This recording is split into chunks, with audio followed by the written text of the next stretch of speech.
Ukrainos prezidentas Vladimiras Zelenskis šiandien atvyko į Siriją su oficialiu vizitu, kad aptartų karinio bendradarbiavimo klausimą su tenykščiu prezidentu Ašaru. Ir pats šis įvykis jau savaime labai stebina, juk Zelenskis, šalies, kuri jau 5 metus kariauja alinantį plataus masto karą su Rusija, prezidentas nusileido Damaske.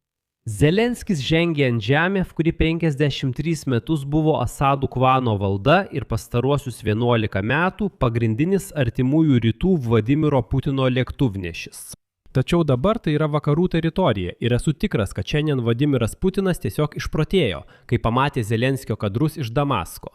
Bet pakalbėkime apie tai, kodėl šis įvykis yra galutinis Rusijos imperijos demontavimo artimuosiuose rytuose įrodymas.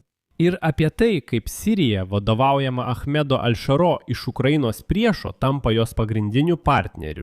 Ir kas dabar nutiks su likusiomis Rusijos bazėmis Tartuse ir Chmeimime.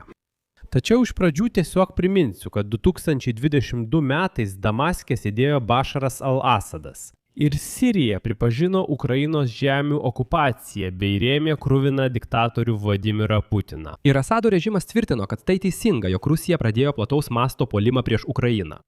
Praeina keleri metai ir situacija kardinaliai pasikeičia. Dabar Zelenskis lankosi Sirijoje ir veda derybą su tenykščiu prezidentu. Mano vardas Aleksejus Pečijus, aptarkime šią temą kartu. Tačiau prieš pradėdami paprašysiu jūsų užsiprenumeruoti šį kanalą, paspausti patinka ir parašyti bet kokį komentarą. Ir draugai, jei norite paremti šio YouTube kanalo veiklą, tai galite padaryti finansiškai per bet kokią auką arba tapdami mokamų rėmėjų. Kaip tai padaryti? Visos nuorodos, visi rekvizitai yra šio vaizdo įrašo aprašyme. Ten taip ir parašyta – paremti kanalą Aleksejus Pečijus. Pasirinkite jums patogiausią formatą, būsiu dėkingas už bet kokią jūsų paramą. Ir užsiprenumeruokite mano Telegram kanalą Pečijus News, nuoroda taip pat yra šio vaizdo įrašo aprašyme. Taigi, šiandien balandžio 5 Ukrainos prezidentas Volodimiras Zelenskis savo vizito Sirijoje metu susitiko su šalies prezidentu Ahmedu Ašaru. Zelenskis pažymėjo, kad susitikimo metu su Ahmedu Ašaru jie aptarė padėtį artimuosiuose rytuose ir Rusijos karą prieš Ukrainą. Toliau Zelenskio citata. Sutarėme dirbti kartu, kad suteiktume daugiau saugumo ir galimybių vystytis mūsų visuomenėms. Aptarėme situaciją regione ir perspektyvas ją pakeisti į gerąją pusę. Aptarėme ir Rusijos karo prieš Ukrainą aplinkybės. Esu dėkingas už palaikymą. Yra didelis susidomėjimas keistis karinė ir saugumo patirtimi. Aptarėme ir Ukrainos kaip patikimos maisto produktų tiekėjos vaidmenį. Ir aptarėme bendras galimybės sustiprinti maisto saugumą visame regione. Esame pasirengę dirbti kartu, kad mūsų valstybių ir tautų galimybės didėtų.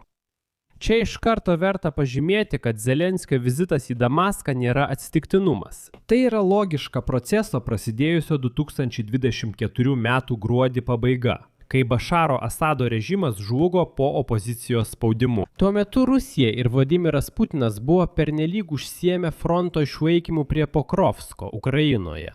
Prisiminkime čia kontekstą. 2022 metais Bašaras al-Asadas buvo vienas iš nedaugelio, kurie oficialiai pripažino vadinamasias LLR ir DLR. Tai yra šios Lugansko ir Donecko liaudies respublikų santrumpos, kurios egzistuoja tik rusų vaizduotėje.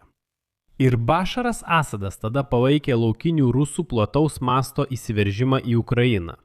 Tuo metu Sirija buvo egzistencinis priešas Kijevui, samdinių tiekėja ir pervežimo punktas vogtiems ukrainietiškiems grūdams. Šiandien Sirija priima Ukrainą kaip saugumo donorę. Zelenskis atvyko į Damaską ne prašyti, o siūlyti ekspertinę pagalbą teritorijos valyme nuo likusių Rusijos privačių karinių kompanijų, karinių bendrovių ir Irano remiamų pajėgų, kurios vis dar bando destabilizuoti jauną Sirijos valdžią. Kijeve. Be to nepamirškite, kad Sirija šiandien išgyvena gilų humanitarinį krizę po dešimtmečius trukusio karo. Ir čia Ukraina rado savo pagrindinį įtakos svertą.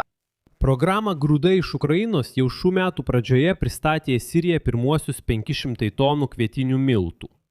Tačiau tai nebuvo paprastas tiekimas. Ukraina iš esmės dabar išstumia Rusiją iš Sirijos maisto produktų rinkos.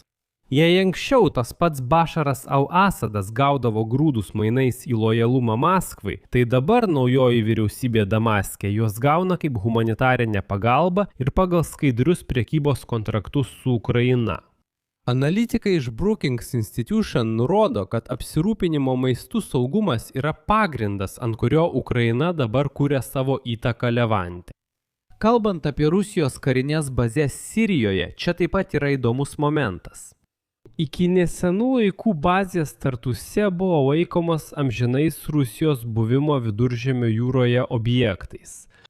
Tačiau, pasak Reuters, iki 2026 metų sausio Rusija jau pradėjo dalies įrangos išvedimą iš Sirijos į Afriką, bandydama išgelbėti bent kažkokius aktyvus. Ir čia įdomus momentas. Daugiausia rusai iš Sirijos gabeno savo ginkluotę ir įrangą į Libiją. Ir Libija čia minima ne šiaip sau. Dabar Ukraina tiesiog seka rusus iš paskos.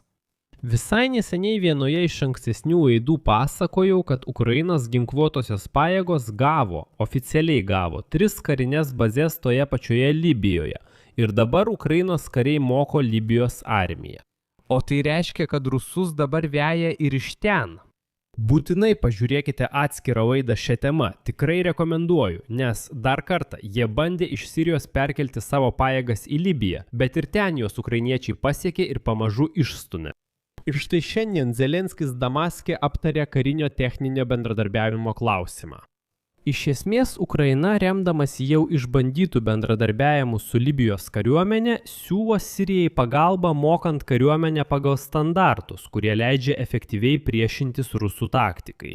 Likimo ironija ta, kad Ukrainos instruktoriai Damaske gali apmokyti sirus, kaip galutinai išvyti Rusijos karius iš jų paskutiniųjų bazių. Ir štai jums puikiai Sirijos prezidento Ahmedo Al-Šaro citata, pažodžiui cituoju. Sirija daugiau nebebus placdarmas svetimiems karams. Mes vertiname Ukrainos patirtį ginant suverenitetą ir matome Kijevą kaip partnerį, kuris supranta laisvės nuo imperinio spaudimo kainą. Na, čia yra dar vienas įdomus bendradarbiavimo aspektas. Akivaizdu, kad Al-Šara galutinai įtvirtino savo valdžią, todėl artimiausius porą metų Sirija taps tokia arena, kurioje vyks kova dėl infrastruktūros atstatymo sutarčių. Ir Ukraina čia planuoja vaidinti svarbų vaidmenį.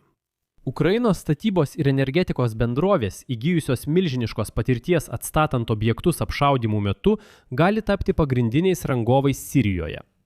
Be to, gali būti pradėti bendri projektai Sirijos naftos perdirbimo gamykloms atstatyti, kurios anksčiau buvo kontroliuojamos Prigožino ar kitų Rusijos oligarchų struktūrų. Dabar šie aktyvai yra nacionalizuoti, ar neatėjo metas juos sutvarkyti ir Ukraina gali padėti.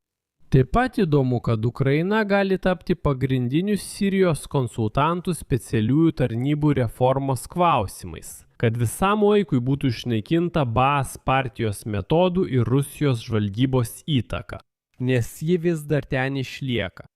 Ir aš esu įsitikinęs, kad rusai ateis į šio vaizdo įrašo komentarus ir rašys, kuo čia Ukraina gali padėti. Na, pripažinkite, tiesiog priimkite naują realybę. Jūs artimuosiuose rytuose daugiau niekas. Jūsų įtaka ten sumažinta iki nulio. Jūs tiesiog dulkės, kurias nupūtė šioje Arabijos dykumoje, štai į tą pusę Arabijos dykumos link, nupūtė į Azerbaidžaną. Tiesiog kaip dulkės. Tačiau žinoma, negalima pamiršti ir Persijos įlankos šalių faktoriaus. Ir čia pažymėsiu, kad Jungtiniai Arabų Emiratai ir Saudo Arabija, kurie dabar aktyviai investuoja į naująją Siriją, laiko Ukrainą idealiu partneriu šiam procesui. Kijevas suteikia karinę ir maisto ekspertizę, o Persijos įlankos šalys ką suteikia? Pinigus. Kaip suprantate, šioje schemoje Rusijai vietos nėra. Kokia Rusija? Kaip ji ten apskritai atsiras?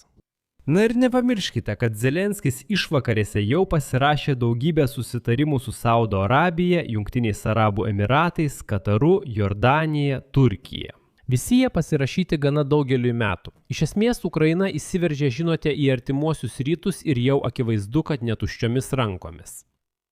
Čia padėsiu daugtaškį. Savo nuomonę, išvadas rašykite komentaruose po šiuo įrašu. Prenumeruokite kanalą, paspauskite varpelį ir nepamirškite paspausti patinka. Ir jei norite paremti šio YouTube kanalo veiklą, būsiu jums už tai dėkingas. Tai galite padaryti skirdami bet kokią auką pagal nuorodas ir rekvizitus esančius šio vaizdo įrašo aprašyme. Tai viskas, saugokite save, visiems iki.